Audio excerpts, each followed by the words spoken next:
And welcome to Real Dudes Podcast. I'm your host, Karrington, and we have, first of all, for the first time ever, we've got Cody with his face on camera. Yeah. Other than Instagram, you now know my face. How is it going, Cody? It's nice to see your face again. How's it going? Hello. Fantastic. And you got a new mic, so you sound even better than normal. Good. Thank you.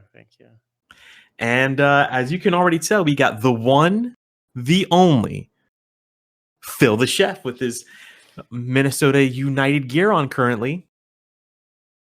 Hi, thanks for having me. Merch. Thanks. Yep. Got that Nolos merch as well. Nolos merch as well. Our merch. Pimping everything I like here tonight. Thanks for having me on. I feel like a very honorary dude at this point. You pretty much are. Thanks to quarantine, we all have time on our hands. And I know you're on a temporary vacation right now. Or I should say mandatory staycation, rather. Yeah, pretty much. It's over in about 12 hours. It was a good run. And Karrington with this giant bottle of crack and then he's sipping. Just straight swigs like a champ. And my Foo Fighter shirt that I got when I saw them in Cincinnati. Look at us horn ourselves out for everything. Everything. Oh, wait. Sorry, I shouldn't have said that word. And Cody's got his Star Wars Clone Wars in the background that he was watching earlier. Yeah. I got to go back to that. I gotta watch the newest season. I'm behind. It's great. It's fantastic. I love it. Seasons 1 and 2 are boring though. 4 I'm through only 6. on season 1. I was gonna say 4 through 6 is some of the best television you'll ever see. I'm not even lying. But we're not here to talk about Star Wars. That was me biting my tongue. We are here to talk about a couple of games that have been out for quite a few years now. So the year is 2020. We're going to talk about 2 games. One was released in February 2015 called Off Peak. I was young once upon a time in 2015. Yeah, I was 25 years old at the time. Yep. and the other game we're going to talk about is the Norwood Suite, which came out in 2017, just a few years ago. Why are we talking about these games that are a little old? Well, let me tell you. We are dry on content. Gentlemen. We don't have anything else to talk about, so we're time traveling. Nothing else to do. Yeah, we are time traveling. So the developer, Cosmo D, it's just one dude.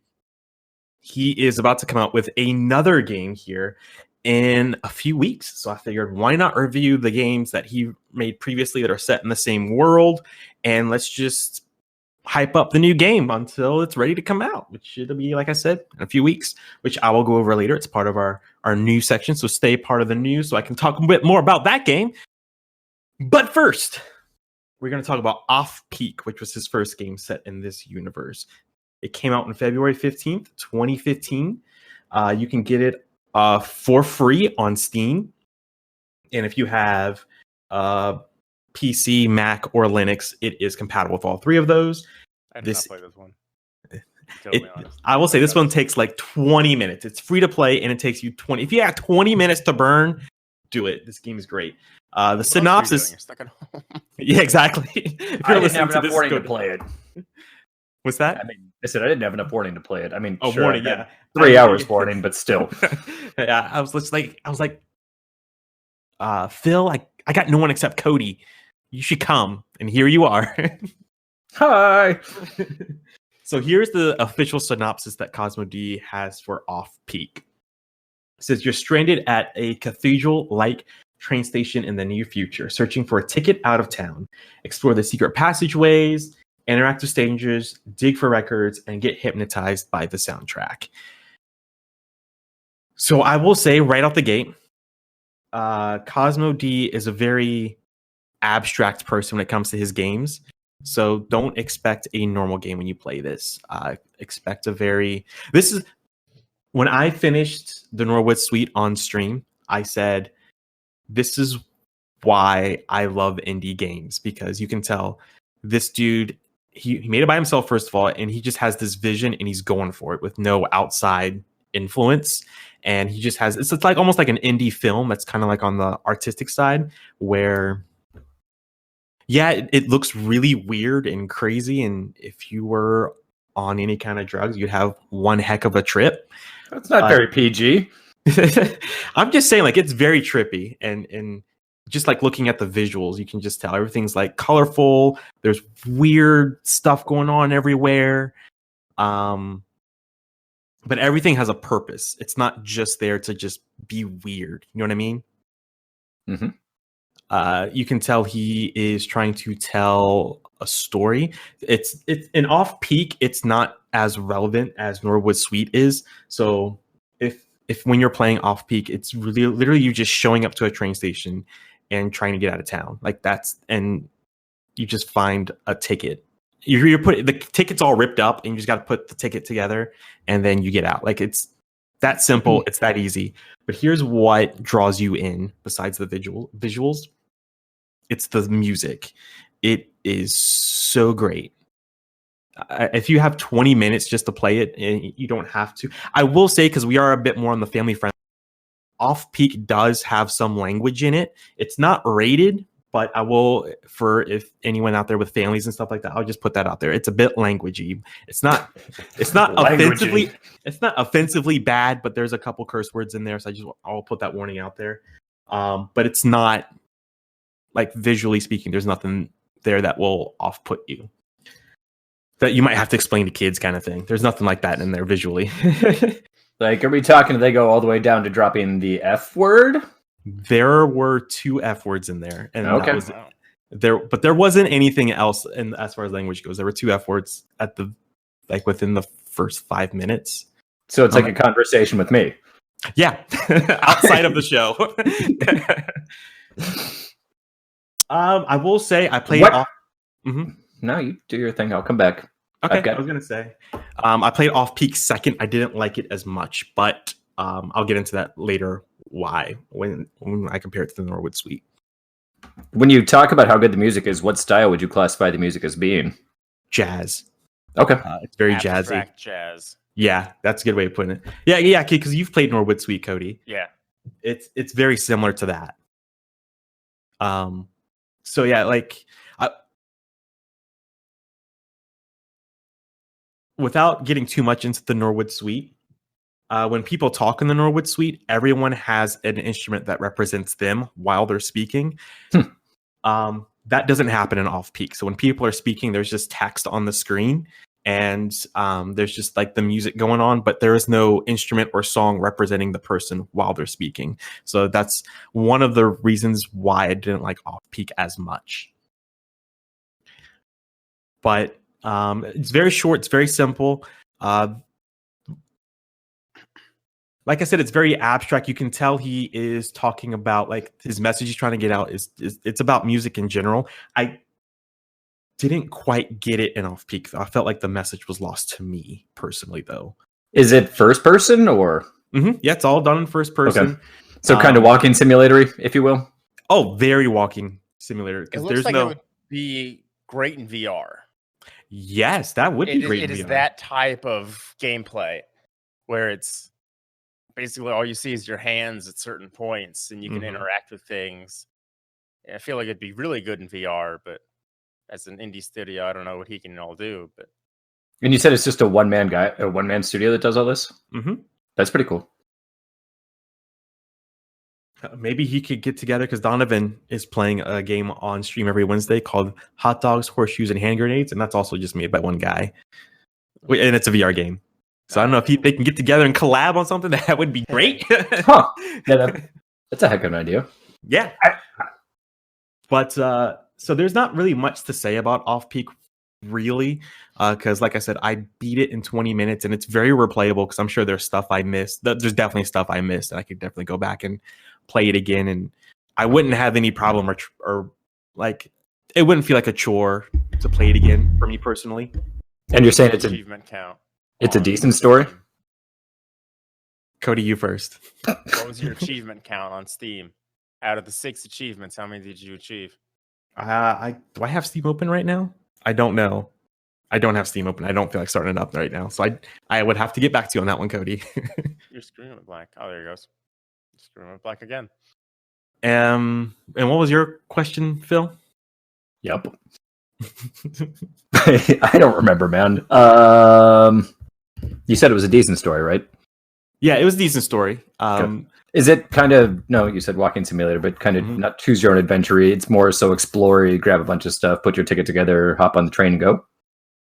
Yes, something does happen. Yeah! I will say something does happen at the end. I won't reveal. That kind of ties this and the Norwood Suite together because there are quite a few characters. There's one character in particular that shows up at the end of Off Peak and at the beginning of the Norwood Suite. That kind of ties those two together. Okay. So what was your overall thoughts, impressions, and or score of the game, Karrington? What? Just your smile, your smirk and smile. I know what you're implying. So like I said, I played this one second.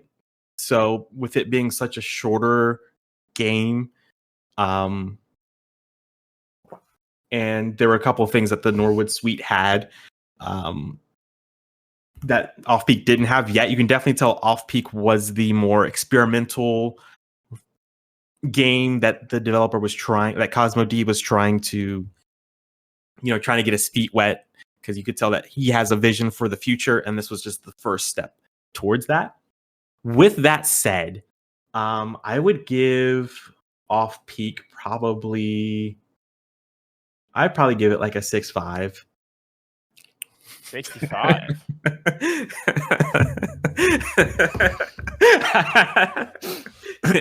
Joke. But no, there's nothing inside about that thing. That thing's out in public, man.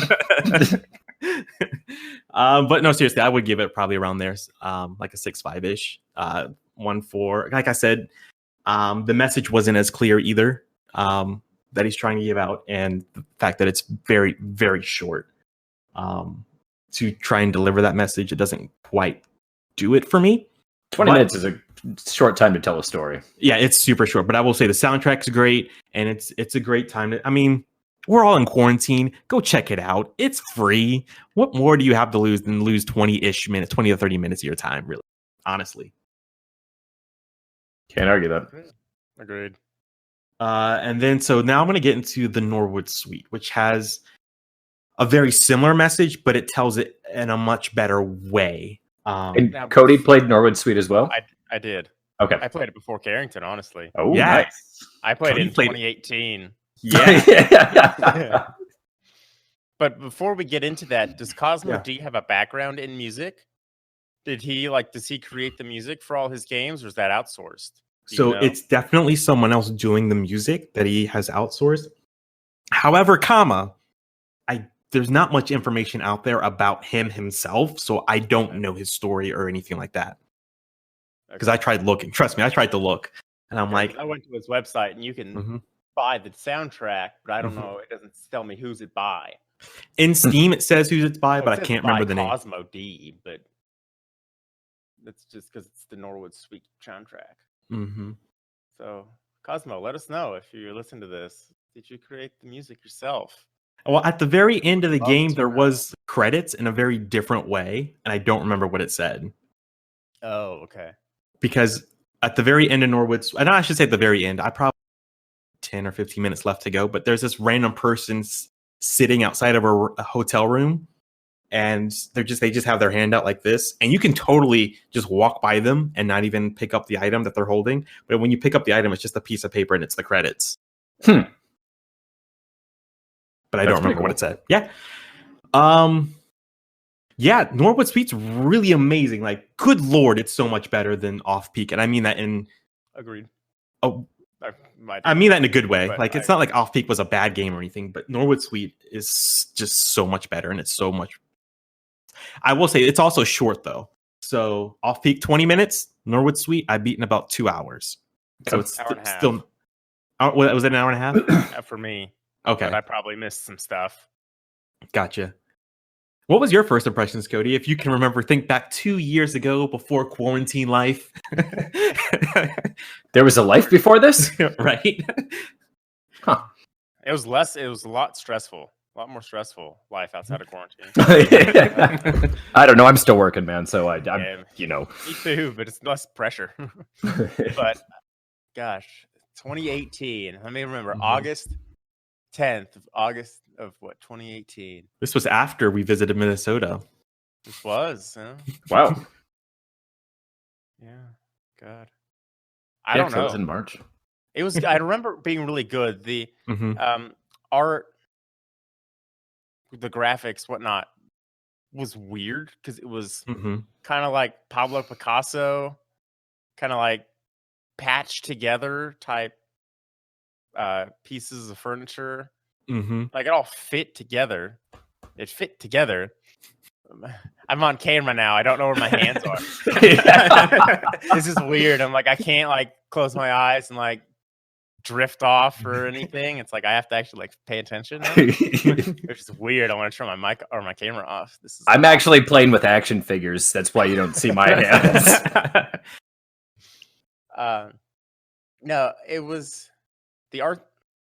What is the word? The art. It's not art.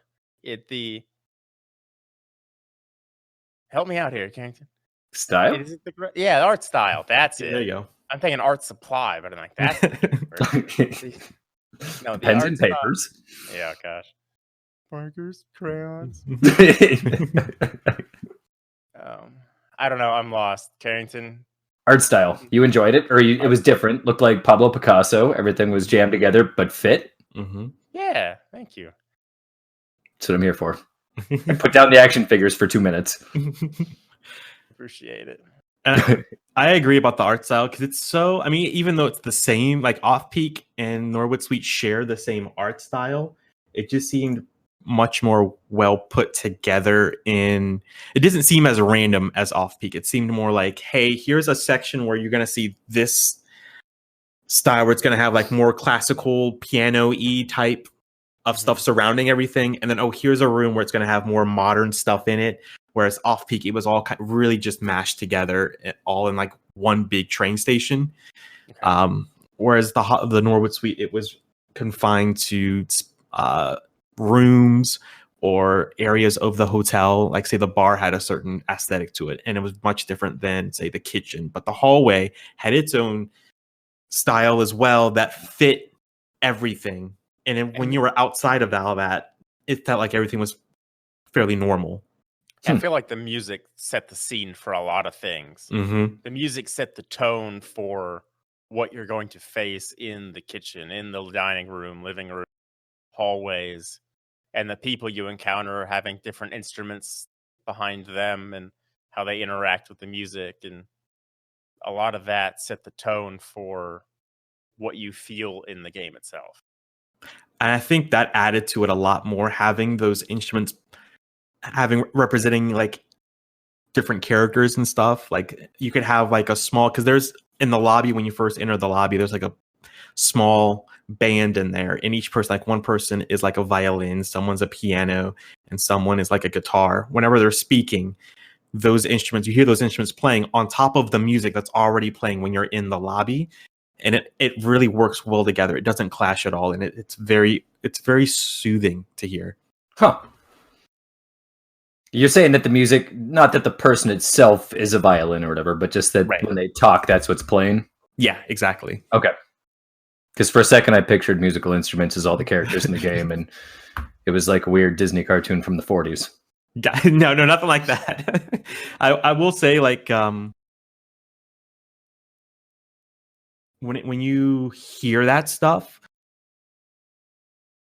I don't know, it's just so different and refreshing to play a game like this, because I feel like right now the hot thing is to make a platform game if you're an indie developer. Most definitely. And it's not that I hate platforms. I love platforms.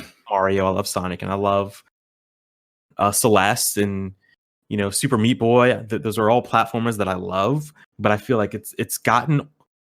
I feel like those are like the pinnacle, and everything below that is like, not as good. Especially with something like Celeste we played in recent years, really set a high bar for platformers. But have you ever played Guacamelee? I've played Guacamelee. Mm-hmm. Good. Guacamelee is excellent. 1 and 2. Yeah, those are great. What was I going to say? But after you play, say, maybe 3 or 4 of them, it's like, I feel like I've played them all now because everyone's trying to copy a certain thing. Yep. So to play something like the Norwood Suite was so refreshing. And I didn't have to... It wasn't about winning or losing. It's an experience. Is that same first-person style as the previous game was too? Mm-hmm. Okay. And I will say this one, so Off Peak doesn't have a horror or scary tag to it, but the Norwood Suite does. It's not scary, but it has a creepy, what is going on here type. It makes you feel uneasy as you play through it. Yeah. But in a interesting way that keeps you like, what is going on in this world? What's happening? What am I doing here? And I will say, because it doesn't give you any direction at all. So what you're doing, you're just doing a bunch of tasks for all the people that are at the hotel. And you're an errand boy, basically. Yeah, that's literally what you are. Fetch me this. Okay. Fetch me my spatula that's in the library for some reason. Like, okay. Yeah, like you've never found the remote control for your TV in the refrigerator. Come on, man. Makes sense to me. There are some really weird stuff in there, which is also, but it's also really cool. So there's, let me think. What's one thing that happens? There's someone needs a sandwich for some reason, so you have to go into the kitchen to make hungry.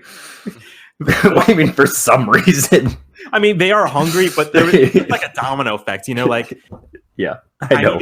I needed these people to do this thing, but in order for them to do that thing, they needed a sandwich because they were hungry. And the chef was somewhere else doing his own thing, and he needed a book for some reason, not a cookbook. It was just another book. So it's a book on the history of sandwiches. I'm totally following. So it was just a domino effect.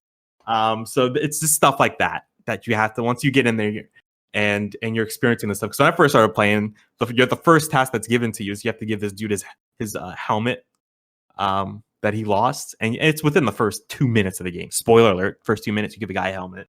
Great. Now I'm not playing it. But I didn't know that was going to be the game until several minutes later. None of the quests are optional. You have to do all of them. You have to. That's what I thought at first, is that they were optional, but they're not. You have to do all of them. Okay.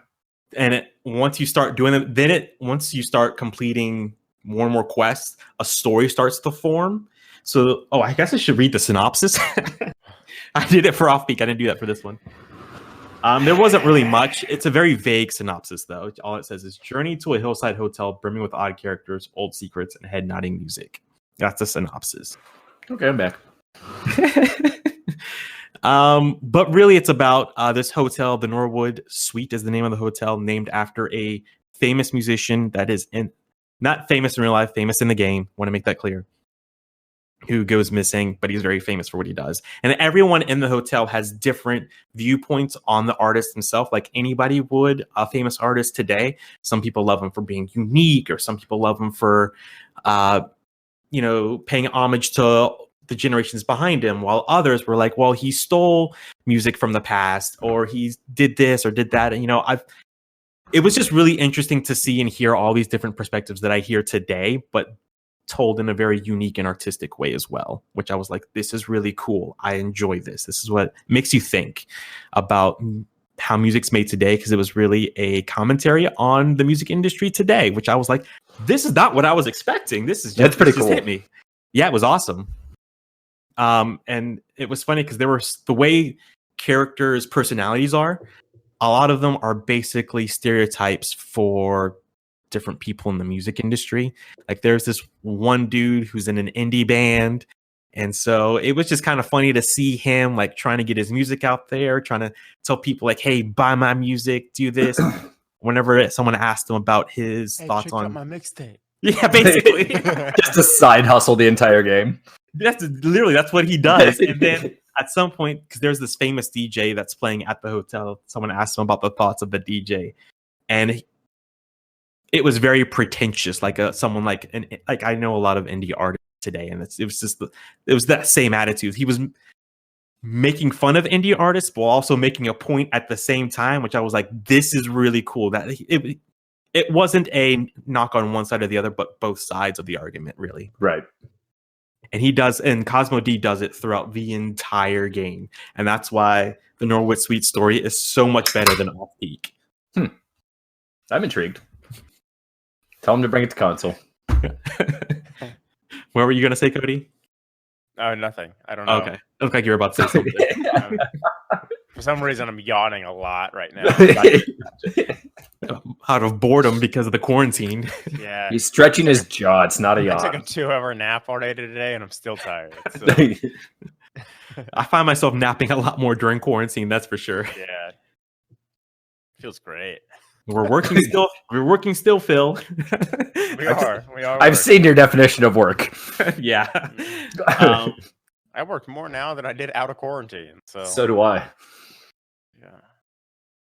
But I don't know. I don't know what else to say about Norwood Suite. It's $10. So that it will cost money compared to Off Peak, which is free. But $10 for a I'll say 1.5 to 3 hour experience. It should take you to go through and enjoy the story. You have any further questions, comments, concerns, either two of you? Because I feel like I've been doing a lot of talking, but I did play it fairly recently as opposed to Cody, who played it 2 years ago. I should have replayed it, but I should have watched a video on it, but that's too easy. Yeah, it's so easy. So, what would your score of this game be? I feel like I'm playing the role of Kyle. You are. Where has Kyle been? I don't know. He's not talking to me today either, so to hell with him. I mean, to heck with him. He is. I mean, he does have kind of a kid on the way, so maybe that has some. Oh, that's got everything to do with it. Yeah. What would I give give it this? around a 7. Okay, I was gonna give it like an 8. I enjoyed it a lot more. I'm curious his next project and see what that brings to the table. Me too. So He has a game on the way. He does have a game on the way called Tales Peak City Volume 1. It is coming out on May 15th for $10. It is supposed to be set in the same universe, and I will say the Norwood Suite does end on a small cliffhanger. So I don't know if he's going to continue the story from there or continue the story from Off Peak City. I don't know. I know a few people have played it already. I don't know how, but there's stuff on YouTube already off the new game, so they got to play it early somehow. And it looks great. It looks fantastic. I can't wait to play it. We will review it when it comes out on May 15th. I don't know. You guys have any questions real quick before we take a small break? I think I'm okay-ish. Okay. Cody? Nope. All right. Well, we're going to take a small break, and then when we come back, we'll hit some news and hit an off topic. I still have not yet decided. It'll be a good one. It'll be a good one. It'll be a great one. And welcome back to Real Dudes Podcast. I hope you enjoyed those lovely ads, because I know I did. We should probably re-record those ads. We should probably do that and ask some people. We should, because I know a few people that aren't doing their shows anymore, and I haven't been playing. But they're doing other things, and I'm like, I need you guys to make ads for the stuff you're doing currently. Like Katie has her podcast where she interviews like different people. Like our mutual friend Reiner was on there, did a great job on the show, but she doesn't. Our great friend Reiner from Game Informer. I mean, Never IGN. He works for IGN. You wouldn't know, maybe. I only read EGM. Gotcha. She doesn't really do the show anymore, but she's been streaming a lot lately, and I'm like, you should talk about that so that way we can plug that. And Roger doesn't do Gamerheads anymore, but he has another show we will talk about later. He's got 2 of those. He's got 2. That's right, he's got 2. I forgot that. But he doesn't have ads for those, so I can't run the Gamerheads ad. Stuff like that. I wish people... I'll just record him for him right now. There you go. I'm just kidding. Okay. Roger, I hope you're not listening because I'm not going to do it. I apologize, Roger, for saying you had one show when it's in reality 2. I'm aware of both shows. Anyway, so hitting up the news. So first I had Tales from Off Peak City Volume 1. I already talked about that. Releasing May 5th. And will be $10. And I will say I put a language warning ahead of Off Topic. I meant to say there is no language filter or warning rather for Norwood Suite, so it's all good to go there. The next thing I have, I tried to see if Microsoft or Nintendo had anything like this, but I didn't see anything officially. But Sony, for this quarantine, announced a $10 million fund to help indie developers that have been Nice. impacted by the quarantine stuff. Yeah, so I'm like, hey, that's really cool. That's super awesome. I mean, I'm not saying Microsoft and Nintendo aren't doing those things, but nothing's been said officially. So Sony was the only one who officially said anything about it. And right now, for PlayStation 4, if you have a PS4 laying around, Phil, Cody, I know you both do. You can actually get 2 games for free, and you don't need PlayStation Plus to download them. And they are Uncharted. Yes, the Drake collection. Yes, okay, like good. I them? Yeah, all the 1, 2, and 3 are on there. Yeah, and I think it's the remastered version of them too. Yeah, it is. And then the other one is an indie game, Journey, which I have downloaded. I haven't played yet, so I will definitely be playing that. I might even. We should multiplayer that because I haven't played that yet either, and I downloaded it. I didn't know it was multiplayer. I'm 98% certain. Okay, yeah, we can definitely do that multiplayer then. That would be fun. Mm-hmm. I hear it's a beautiful game. I've just never played it. I hear it kind of takes some getting into, and you either love it or hate it, but it's gorgeous. Yeah. That's pretty much what I've heard as well. So yeah, that sounds great. Yeah, Journey. For those of you out there who have a PS4, Uncharted 1 through 3 and Journey are all free right now, and I'm pretty sure you don't need. It's not one of the like PS Plus things. I'm pretty sure I read it was free. So. I can turn around and check. My PS4 is what I'm watching Star Wars on. So. Gotcha. So the next thing we have. So what is today's date? Today is 4/19. This will go out 4/20. Nice. Hey. Sorry. I'm just letting everyone know. So this is happening this week, April 24th through the 27th. It's called. I hope I'm pronouncing this right. Ludo Narracon, and it is a digital narrative indie game festival happening on Steam. I'm gonna need you to translate everything you just said. Yeah. Hold on, let me open Steam. What? So digital narrative festival? Yeah. So that's what I found out. I can't remember how I found out about this. It's a digital festival celebrating narrative games is what it said. And what's it called? Oh, okay, that makes more sense. Ludo Narracon. LUDONARRACON.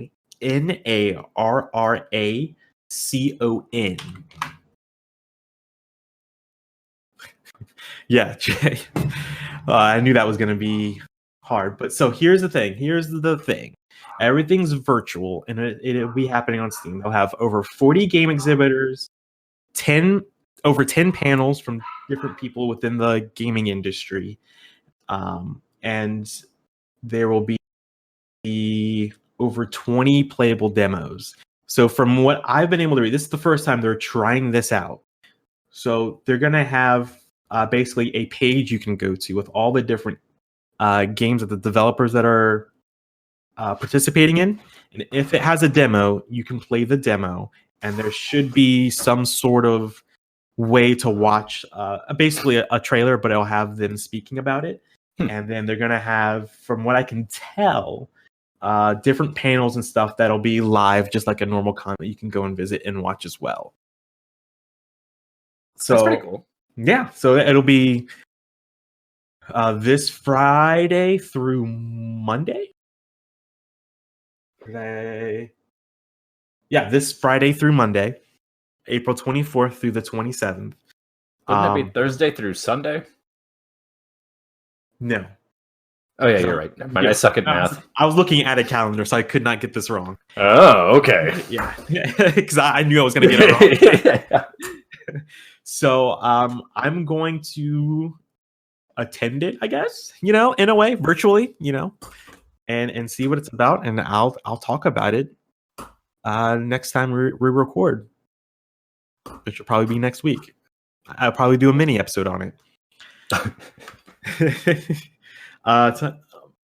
It's just something that, as we've grown as a show, we've been invited to more and more conventions. I think last year were the biggest ones that we attended so far, and the most we've attended so far as well, which was great and awesome for all the different people to invite us and show off their new projects and have us be there and report on it and stuff like that. But with all this virus stuff going on, it's kind of hard to do that. So I'm glad that someone out there is looking out for the people that are wanting to still show off their work and things like that. Yeah, I'm excited. So we'll see what happens. Interesting. And I'm out of breath. So,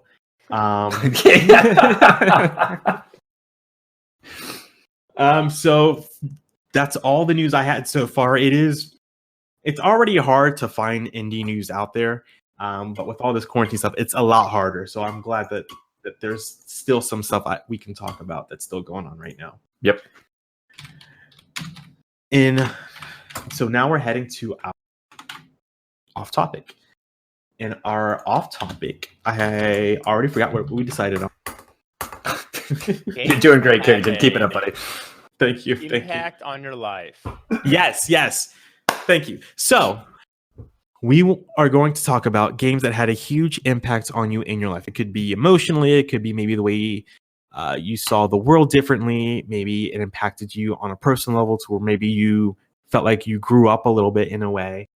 Anything that you feel like it had a huge emotional impact on you in some way, shape, or form. Before you guys... Impact. You didn't say that. It could be anything. Like I said, it could be anything. Any kind of impact on you. And I want you guys to talk about the game and that kind of impact it had. But before you guys talk about it, I will say, I got the idea from... So Donovan and I are running the YouTube channel for Real Dudes Podcast. And we do these discussions from time to time that we kind of don't talk about on the show maybe, but me and him just kind of sit down and we just talk about a topic and we just run with it. And that was something that we did discuss over there. So if you want to, I know the games that I'm going to mention probably won't be the same I mentioned on the YouTube channel because I feel like that I can bring light to some games I didn't talk about on there. But yeah, you can definitely check out our thoughts and feelings that over there, which is youtube.com, and search for Real Dudes Podcast. We don't have a custom URL yet because we don't have enough subs. So go over and subscribe, and we are constantly posting stuff over there. So, fellas, I'm going to start with Phil. I'm going to start with you first. Oh, good. Do I need to do this in any particular order? Because I don't necessarily know if I've got an order to any of these. It can be in any order. That doesn't have to be in order. It doesn't have to be 1, 2, 3. Like one of them's a super cheesy answer, so I'll save that one. Okay. I'm going to go with one of them being the original Legend of Zelda. Wow. Yeah. Why is that? Because it showed that you could explore a game, and it showed like that kind of open possibility of almost the advancement through everything and creating this mythical universe with, I don't even know how to say it, but it just like emphasized the exploration in games to try to find everything, to make everything a little bit easier and better. And I was, what year did that come out? 1986 or so. So, I mean, I would have been an 8-year-old at that time. Yeah, I know. You guys were both in the negative digits. So, like, experiencing that, the original Legend of Zelda is like an 8-year-old, and having that open your eyes after being stuck with the Atari 2600 for however many years. And a lot of people point to Mario Brothers as being the big game changer because of platforming, but I'm going to say Zelda even more so because, like, you could basically platform on the Atari. Like, Pitfall was a platformer, essentially. Sure, there were games kind of similar to Zelda, like Adventure was, I believe was the name of the game, where you were exploring like a 2D type of a world, but Zelda's kind of had that different feel to it. And it had that, it gave a very simple sense of danger when you were inside of each and every one of the different temples, and all the temples felt differently, but the music was amped up to a different level where you were just kind of like, oh, it's getting real now. And the varying amounts of boss battles and incorporating all the different items that you used against the bosses, like it really just set the tone for what video games could be in my brain. So quick question about that, being 8-year-old Phil experiencing Zelda for the first time, a lot of people said, no, I have played the original Zelda, but it was many, many years after it came out. Like I didn't play it until I was like in my early to mid-teens that I played the first Zelda. But a lot of people did compare that first Zelda to Breath of the Wild. Would you say that those thoughts were similar? Just it was like Breath of the Wild was an updated version of that, or would you say it was just different on its own and you wouldn't compare the two? I mean, I could see where that analogy comes from, but I can't necessarily agree with it because Breath of the Wild is. I mean, they're both very freeform games, Right. But Breath of the Wild it takes it to the next level, and with the breakable weapons and the exploration of all the other like side temples and dungeons and stuff. Yeah, I guess all those were there in the original Legend of Zelda as well. I get it. Yeah, makes sense to me. Okay, I was just curious as someone who did play both initially. Relatively when they first came out. So, but I mean, to me, that just Zelda games for the most part just kind of hit that same note, and they hit it really, really well each and every time, which is what makes them so untouchable. I agree. I completely agree. They haven't strayed too far off the original formula for anything, including Breath of the Wild, which whenever everybody was like, this is so new and so different for a Zelda game. And I'm just like, it's really okay. Like, even in the original Zelda game, like the original one, there were places you shouldn't go until you had certain pieces of armor, which is the exact same concept that Breath of the Wild has to it. Right. It's not that much different. Yeah, and that's originally why I brought it up, because technically, as soon as you get your sword, you could go to the last boss and beat Ganon if you wanted to. It's really hard, but you could do it. Yeah. You could go anywhere in the game as long as you, especially once you knew that how to get through the Lost Woods and all that kind of good stuff in the original Legend of Zelda, which God only knows how long that took us to get through because we didn't have that cool thing called the internet. We were running to the grocery store or whatever to go scour Nintendo Power or whatever magazine might have been laying around that would tell us how to get through the Lost Woods. Mm-hmm. Yeah, so I'm going with that. Okay, very nice. Cody? Well, that was just one, wasn't it? Are we just going one by one? Yeah, we'll go one by one. One by one. Okay. I feel like my most notable game that had an impact on my life. I feel like I'm in school doing doing an essay topic. Yeah. I think would be Spider-Man for the original PlayStation. And I've talked about this before on the podcast, just because this game was, I don't know, basically one of my first video games. Okay. Back to when my best friend had a console and I didn't. I would always go over there and we'd boot up Spider-Man. We'd play through the entire campaign and just. You're talking about the original one from Neversoft, right? That ran off the Tony Hawk engine? Yeah. That game was awesome. That game is awesome. I know. And it's like, so I've always been a Spider-Man buff since that one. Okay. And it's just. Because that had all the covers and stuff you could collect in the costumes, right? Yeah. God, that game was good. I might have to plug in my PlayStation. Put in at the beginning, which would unlock everything for you. Yep. And it's. You know what's funny? I mean, I've played that game before, but I didn't play it on PlayStation. There's an N64 version of it out. Oh, really? That's right. It's more known for being on the PlayStation than it is the N64, but it's just funny when people say that. I'm like, man, I experienced that on the N64. Well, because I don't think of Spider-Man being on Nintendo. No. Yeah, I feel like it's Sony. It should be on PlayStation. I mean, all the like major Spider-Man games were known on the PlayStation consoles, but there were a few of them on others, like the Spider-Man movies. Those were all on Xbox and everything. I want to say they were even on the GameCube and all that originally. Well, but they went into that open world, like freeform style. But yeah, I just want to throw that in there real quick. Go ahead, Cody. I'm sorry. No, that's fine. It's just that one just has a lot of memories. So I feel like that is one of the most influential games of my 25 years of life. 25. I just want to throw that in there for Phil. You might have to get another beer out there, Phil. It's false. 3 more. Oh, 3. That was my second, man. That was the second. Yeah. Okay. Very nice. What about you, Karrington? I don't think I mentioned this on the YouTube channel. Like, I haven't seen that video since it first came out. You have to name 3 different ones other than in 2015. Yeah, like I said, I don't think I'm pretty sure I didn't mention, but Phantasy Star Online. I've talked about it on the show before. I know, Phil. I have to though. I was fixing my hat. I don't know what you're giving me attitude about. Jeez. At a time where online gaming wasn't very common. I mean, it's so weird to say that now because it's even integrated in the most basic, even single player games. Online features are just integrated in all our games. You cannot get away from it, no matter what you say or do or try. They're in all of our games, basically everything you touch. But back then, it was a big deal. That game came out originally on the Dreamcast, and it got a re-release on the GameCube, which is how I played it on the GameCube. It just blew my mind that not only could I play this game offline, split screen with my siblings, which we did. We probably spent hundreds upon hundreds of hours. Like, I spent more time on Phantasy Star Online than I did Destiny 1, and I put probably around 600 hours in Destiny 1. Well, then I'm curious. Time wasted on Destiny, right?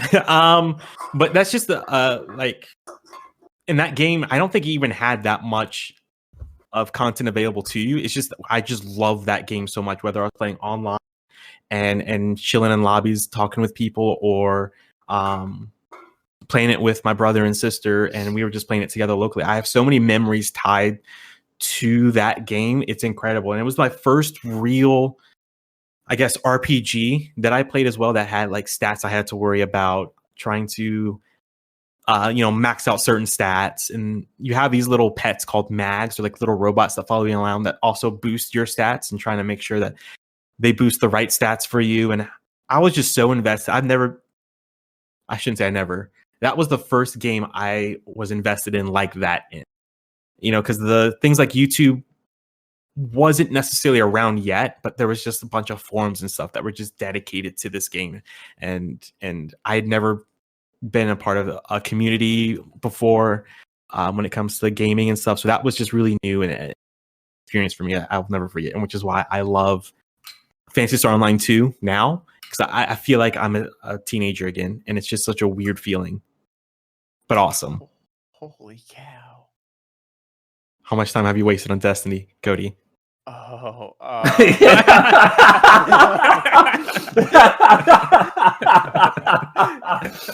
so Destiny 1. Somebody just screen cap that picture of Cody's face when he had the realization of how many hours he sunk into it. Just that is shock and awe at its finest. Destiny 1, 1,084 hours and 18 minutes. Damn. Wow. With 6 hours of deleted content or deleted characters that I've played. And then Destiny 2, if I add up console, around 1,150 hours. So you even played 2 more than 1? Apparently. Yeah. Well, because my time on Destiny 2 has been 915 hours so far, but I played 200 hours on console as well as PC before cross save. So that's only like 45 days. It's not that bad. It's true. Days are a lot. God. Granted, that's a full day, not just a random 3-hour chunk of a day. But it's only 45 days. It's not that bad. Oh, sheesh. Okay. Continue. I'm sorry. You're good. I'm trying to find my character on Destiny 1 to compare. I can find Destiny 2. I have around 110 hours in Destiny 2, so I haven't played it a whole lot. Desert Fury 90, right? Yeah. I can only find Destiny 2 stats for some reason.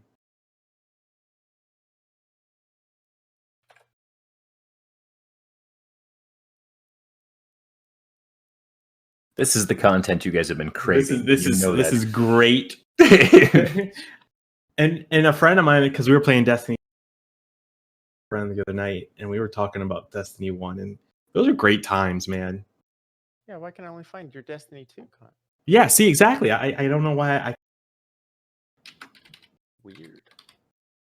My D1. I haven't deleted Destiny 1 or anything. Huh. Oh well, I knew it was around like 600 or 700 hours back when I was like dedicated to that game. Yeah. All right, Phil, your next game that impacted you? It's kind of an entire series, kind of again, okay. But more so just one of them. And I'm gonna go ahead and say that's Grand Theft Auto 3. Why is that? Showed me the joy of a sandbox world where I could do anything that I wanted with hidden secrets and more, and it's only evolved, and I'm still a sucker for any sandbox game you throw in front of me because of Grand Theft Auto 3. I was going to say, right now, you got a little theme going on right now. Yep, Sandboxy. I like my open world sandbox games. I love being able to do anything that's thrown in front of me. I like being able to explore hidden secrets. That's why I can only play like one Assassin's Creed game every 2 years, because those games are huge, gigantic, and I just get lost in them. Mm-hmm. That's why Black Flag is one of the pivotal. Black Flag is awesome, man. Being a pirate and sailing around the ship and murdering other pirates, that was so much fun. Like I said, sandbox games, I'm a sucker for them. They changed my life in every type of different direction. So I have a question. I haven't really played those games. So 3 is listed as one of the greatest games of all. 5 is listed as a game that's still very much alive right now, even though it came out several years ago. But no one ever talks about 4. Was it good? Yeah, 4 was awesome. Okay. It had 2 pieces of DLC that I shouldn't say completely changed that game around, but the 2 pieces of DLC added so much content to that game that they were so much more worth playing. The thing is that 5 is a much, much more polished version of 4. Not that 4 was unpolished, but 5 took it to the next level and made the world about 10 times bigger than it was in 4. And you could switch between characters instead of just being focused on one single character being Nico in 4. You had everybody else that you could play as in 5, and that was a game changer. Gotcha. Okay. I was just curious because you just don't hear it discussed in like the greatest games of all time kind of thing, or game history. It's usually 3 or 5. So I was just curious about that. Well, that's part of the reason for 3 is because it brought that entire open world to the 3D realm and let you do it in that style and freed it up even more than like Ocarina of Time did, because you were still semi-constrained there, where in Grand Theft Auto 3, it was just you could do whatever you wanted. And people did, and they wrote about it on every website known to man, because that was as websites were starting to become a thing. Yeah. And YouTube still was not really a thing yet, but it was. And now people still do it, and even with Animal Crossing. Anyway, moving on. Cody? Number 2. I think would be Super Mario Sunshine for the GameCube. That game is so good too. Wow. That's out of all like the mainstream Mario games, for whatever reason, that's the most underrated one in my opinion. I agreed. Completely agree. I think it was a great game, but no one ever talks about it or really anything. But I'm very happy you brought that out, Cody. Yeah. Sorry. That introduced me to the world of Nintendo and Mario, and that was just a great game to play. And it was so pretty too. For the it's time, still pretty. When they're remaking it too, aren't they? Are they? I thought they just recently announced that. Yeah. Let me find out. I know there was a lot of heavy rumors that it was coming out. Like I want to say they made the announcement right around that March 10th date or whatever that they like to proclaim as Mario Day. But I thought it was a kind of a done deal. It was Sunshine, 64, and maybe Galaxy are all getting remakes. Several sources confirm it, but Nintendo hasn't officially said anything. But a lot of websites are reporting that, hey, our sources have confirmed that a 64 and Mario Sunshine remake are on the way. Be cool. Yeah. I would play the heck out of a Sunshine remake. For sure. Just like your GTA 3, 4, and 5 you were referring to, Phil, Mario Sunshine falls into the GTA 4 column, where it's just like, it's a really great.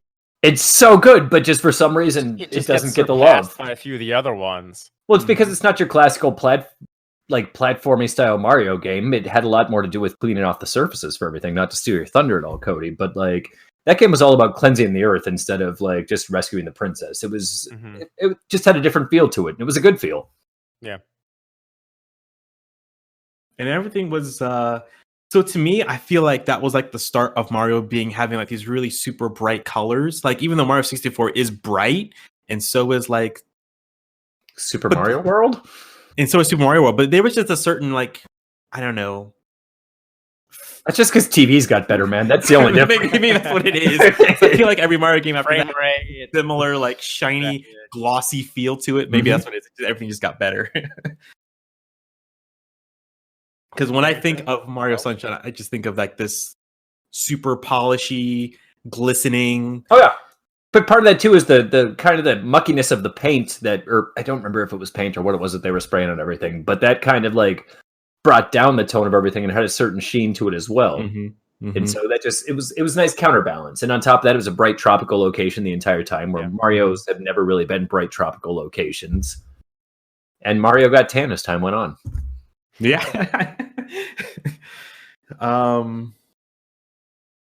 So yeah, my next game. I guess I should have been thinking about this. Oh yeah, you put the rest of us to work, but you don't do any yourself. I'm out of here. Exactly. Yep. So I know I will say this on the YouTube channel for sure. I know I mentioned Knights of the Republic, so I'll put that in the honorary mentions column. That was a good game too. Fantastic. It was great. I'm going to mention though a Star Wars game. I'll mention X-Wing versus TIE Fighter. To me, I love flying. I love flight sims, and I feel like there aren't a whole lot of space flight sims I can get into even today. I mean, I own Elite Dangerous on the Xbox and PC. I enjoy it to a point. There are other flight sims out there that I enjoy as well. We lost Cody. I'm here. I see him, sort of.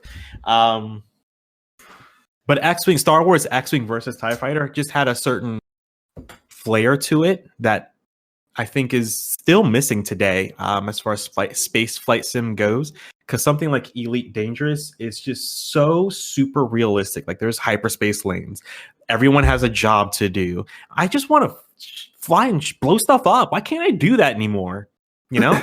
I honestly thought about putting the original X-Wing on my list. I was a junior in high school, sophomore in high school when that came out back in 1994-ish. And being the Star Wars nerd that I am, me and my good friend Doug Mueller, we used to sit in his basement and play it for hours upon hours upon hours. And between like the FMV and just the controls of the game, because he actually had like flight stick type of a thing that we used to play with, like we just got lost and immersed in it. It felt so good to play. And as the sequels kept coming out, they kept getting better and better and better. It's a wonderful series that needs to be revisited. I agree. I mean, X-Wing really started it all.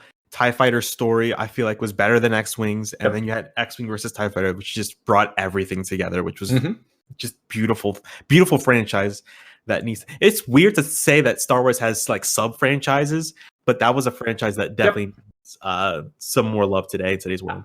I mean, I'd even be content seeing like a revival of the old Rogue Squad franchise as well, because those were a ton of fun.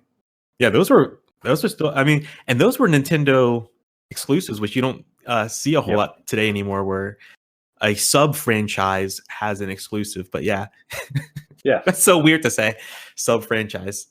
But yeah, X-Wing versus TIE Fighter will be on my list because I can remember. I mean, even to this day, that's a game that me and my brother did play, but we would wait for our dad to come home, and then we would watch him play, and the three of us would just sit there and watch our dad play for hours, and we loved it. Yeah, I even still watch my dad play games today. It's so weird. I was watching him play Uncharted 4 weeks ago. Oh, that's pretty great. Nice. So moving on, Phil, your next game, you would say your next and last game, because we're only going to do top 3. This is going to be the one where I might get a little bit weird and sentimental, because it's I'm not sure if you guys have ever heard of this game before. It's a little game called Overwatch. I think I've heard of it before. Besides the fact that I've made a couple of really, really good friends out of this entire Overwatch experience, because they randomly decided to hit myself and some unknown person up one night to see if we wanted to party up and play with them. The IGN editor? Yeah. It's just a game that, what is it? What are we at now? Year 3, 4? I think this is year 4. It's definitely 3 or 4. I don't know. But they keep giving us new content. I know. and it's enough to keep us coming back almost every single night. I know. Like, no other game has done this before for free. And I will say too, like, even though we haven't played it recently, it's kept us together in a weird way too. That game makes us so angry, not at each other, but just at the game and random teammates, and sometimes your stupid diva bombs, but that's neither here nor there. But it's a game that has forced companionship in my life with 2 people that I never would have known. Actually, 4 people I never would have known, and a small handful of others. It actually kind of rekindled. Well, no, because we've always been friends. Makes me dislike him. I take it all back. Erase Overwatch. No, it's a game that just kind of keeps giving and giving and giving. Even when it sucks, it's usually fun, unless you just get wiped in it. And I mean, we're on season 21 now, and I've been playing since season 2 or 3. And even now that I'm not playing, I've still played 3 times this week, and I'm not playing it. It's just a game that I keep coming back to, and I've never had that kind of a hook in a game before. And we were, even though I don't know if fits in the show or not, but you have those pops, and I've got quite a few pops of all Overwatch stuff. I met Diva, the voice actress, which was really cool. It's really put us down a path that I would have never imagined when that game first came out so many years ago. Nope. And when Andy and I mean, that person and I, we've been playing co-op games together for 24 years or so, and like we've got this weird thing that we just kind of mess with each other the entire time we play games. And you've been introduced to it just with the stupid spraying of the feet thing, where you can't even stand still in the lobby, because otherwise your feet are going to get tagged and then you just get made fun of. We've been doing that for 24 years, and we've been doing this in this game for the last 4 years as well. And it's spread our brand to everybody else, and I don't know, it's just been a lot of fun, and I hate the game, and I'll never stop playing it. Understood. I can honestly, I think I've played it maybe 3 or 4 times since this quarantine thing started. I haven't played it much, but yeah, it's great fun still. You still go to it; it fits like a glove. Like even if you're out of sync and out of rhythm, I don't know. They keep bringing back new maps, new characters, keep everything fresh enough that you're not playing the same game every time. And it is one of the few games that I have to pay for, and I own on all 3 consoles, because I'm dumb like that. I don't own it on Switch. That's the only system I don't own on Switch. I do. Cody, your third game? Even though I talked about how I spent 2,000 hours on Destiny 2, our Destiny is not included on this list, I will say. But Halo in general, because I can't narrow it down to which Halo, but Halo in general makes the list, because Halo was my introduction to the world of first-person shooters, and then that opened the door to everything. How toxic it might have been, and still is, in all first-person shooters are. Yeah, but I think Halo, by Bungie's first, I don't know if it was for their first project, but it was biggest recognizable project. Yeah, there you go. Yeah, that's more accurate, because I think they had a couple smaller games before that, I think. Yeah, but that's what they got noticed for, and ever since that, with also memories of playing it with friends and family, and just hunkered down on a TV and playing through the story on hardcore with all the skulls on, and just going through it and seeing how far we can get. It's just a ton of fun. I will say, because when I was a teenager, I only experienced the multiplayer, so that was my all my Halo memories as a teenager were through the multiplayer. And I can just say, through the multiplayer alone, it was so different. Like, you have these certain milestones in multiplayer through the years. Like, on the N64, you had GoldenEye, huge multiplayer game for a bunch of different reasons. Yeah. And Halo was that next step in there. And for obvious reasons, Halo 2 is one of the greatest multiplayer games in video game history for many reasons. I remember sitting in the basement of my friend Adam's house, having 3 or 4 TVs and 3 or 4 Xboxes hooked up, and basically LAN partying. I got a couple of really good friends out of that entire thing. Like, Bungie does shooters really, really well. I'm not a huge Destiny fan, but man, they do so good. Yeah, I agree. And those stories too, the Halo stories. There's a story in Halo. They're phenomenal. They are great. I recently just and when Halo 5 came out, I just like binged 1 through 4 and then played 5 because I had never played them before that. And I was like, I'm like emotionally exhausted. I was not expecting that out of those games. Like by the time I played 4, I was like I teared up at the end, and I'm like, that Halo's not supposed to do that. It's not that kind of game, but it turns out it is. In all fairness, I tune out story in 80% of games. I watch the cutscenes, I hear the words, I read the words, but just it for some reason just goes beyond me. It goes over your head kind of thing. Not even over my head. It's just like I'm like, okay, yeah, whatever story. Like, unless it's something that grips me instantaneously, I'm pretty much out. Like, I couldn't even tell you the story of half the games that I know and love just because I love the gameplay that much. It had little to do with the story, but that's just me. Fair enough. I've made fun of that for a long time as well. Like, oh, story, yeah, cool. I mean, it's all good. It teaches you. That's the glorious thing about just something like video games in general. Yeah. People can play it how they want to. Yeah, and everyone has their own connection to it. And conversely, there's stories that absolutely grip me in, that take me for an absolute ride that I didn't think were going to. For example, the first BioShock. Hell, all 3 of the BioShocks at this point. Like, I love the gameplay, love the stories. That's a game that I debated throwing on my list just because that atmosphere, and it was so intense. Same with Resident Evils. I pay attention to all those stories. They make no sense, but I pay attention to them. I don't know why. But you did, and here you are. Just, I mean, like I said, because I think that when people play certain games, you know, people will have their own viewpoints on them, and it's really cool to hear everyone's different perspective on things and how they perceive things. And it's a medium that I think that only music people can really share. I mean, because that makes sense. Most movies are pretty straightforward unless they're like artistic or abstract.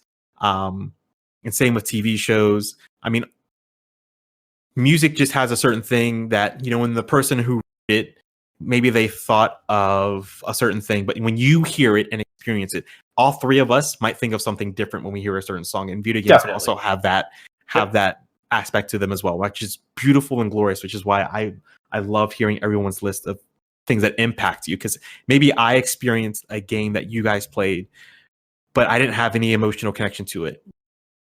Like Spider-Man, for example. Cody mentioned Spider-Man. I played that game, even though it was on the N64. It wasn't the PlayStation. I don't have an emotional attachment to it. Not That's that it's because a you bad game. played it on the N64. Otherwise, you would have had the emotional. Noob.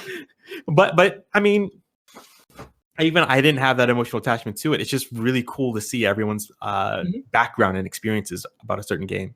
Well, and I think a lot of times when it comes to story connection with things, it's just a matter of like how much the subject itself relates to you and what your feelings on the subject are. Like, this is going to sound awful, but as a huge Star Wars fan, I don't care about most sci-fi stuff at all. But then you throw Star Wars in the mix and just like, I will devour this entire thing. I don't know why. It speaks to me. I mean, there's nothing wrong with that. I mean, that's just how some people are. That was for 90% of my life as well when it comes to sci-fi, up until, I don't know, to my 20s, basically. You're only 30. That doesn't equal 95. That's 66. It's almost a 6.5. All right, Karrington, what's your last one? My last one. I keep going over it over and over in my head. I'm like, what game should I highlight this time? And I think I'm going to go with SSX Tricky. It's a game that it's another one of those games in the vein of where I spent hours upon hours. I mean, it's a game where hours, like time isn't tracked, but I know I spent hundreds upon hundreds of hours in that game. Unlocking all the characters, getting every big thing down every single mountain. That game was so good. It was all those EA big games were great. It's too bad they went away because they saturated the market with them. Yeah, like I still love like NBA Street and NFL Street. Like those games were great. I owned them all. They were, and I loved playing them. And SSX Tricky was like that first game, and that's those EA Sports big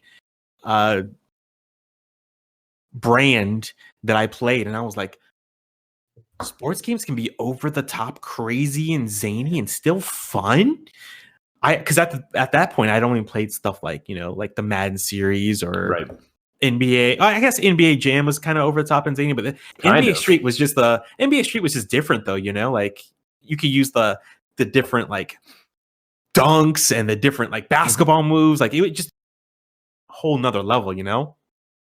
Yeah, I can see that easily. I Yeah. spent a lot of time at the SSX games as well. It's too bad the reboot didn't go as well as it should have. Yeah. It didn't suck, but right. it's I was not a about to great say game. that. Yeah. Like the soundtrack was still very SSX-like because that was something I loved about SSX Tricky. It was just, there was just something missing. And I'm like, it's not as like cartoony as it should. That's what a big part of it was. Yep. Yeah. They tried to ground it and make it realistic. I'm like, this is not the SSX that I remember. Mm-mm. And it was also the first time that I paid attention to voice acting in a game as well. Because at the time, I mean, I played it on the GameCube. I mean, voice acting was starting to become the normal. Right. But then I wanted to know the voices behind those characters. And I'm like, I had never done that before. Because it mentions it I remember it mentioned the voice actors in the manual, and it was the first time I became a David Arquette fan. I'm like, hey, this guy's awesome. I like him. As well as many other people that were in. But gosh, I wish Donovan was here and to see his expression when I bring up SSX Tricky. And I love the whole like the system of like there was a rivalry system and different characters had different friends and enemies and all this other stuff, and it was just awesome to see. Yeah, it was a really fun game. And on that note, if you guys made it this far, congratulations. I would love to hear what the games that impacted you the most. So hit us up on the social media, whether it be Twitter, Instagram, Facebook. Heck, even if you want to send in a voicemail or comment on our YouTube channel with the same video, let us know. We would love to hear from you about this stuff. Like I said, we all find this stuff fascinating, and it's just fun to hear everyone's background, what impacted you. And like I said, I try to keep my game list different. So if you want to hear a different list, it should be different on our YouTube channel. Phil. Yes, I'm here. I know that you are regularly on a different show now. So where can people hear Phil the Chef on a regular basis? For those of you that want to torture your ears a little bit more, myself, Roger Reichart, formerly of Gamerheads Podcast, Mike of TC Throwers, and Jordan, who had made a couple of appearances on Gamerheads and was a writer on a bunch of different video games. We do a little thing called the Nindy Focus Podcast, where we talk about independent games on the Nintendo Switch. We break down ones that are currently on sale that are a really good deal, really good price, and what we're playing on them. It's a fun little time, and it's pretty informative as well. Cool. Again, Nindy Focus, and I think you can find it on Gamerheads PC on Twitter, or actually Nindy Focus or Focus Nindy on Twitter. I don't know. I'm very unprepared like usual. It's all good, and I know Roger is actually really good as well. Because Gamerheads is tree as well. That's what it is, the dialogue tree. I was about to look it up. I'm like, I know I haven't listened to shows like I normally would during quarantine, so I couldn't remember the name of it, but I have listened to it. And on that one, he interviews different creators of different games as well. He's a very good conversationalist. I agree, and which is why that I think it works. Mm-hmm. And he's a very likable guy, which helps a lot too. Very happy man, laughs a lot. He does. I'm trying to think if I have anything else to talk about. I don't have anything else in the notes, but I don't think I have anything else to talk about or speak of. Does anybody else have anything they would like to talk about or end with before we head out? I've got something I'd like to end with. Go right ahead, Phil. Phil the Chef. I'm ready. You guys ready? It's all going to end right now. Okay. Have a rad day.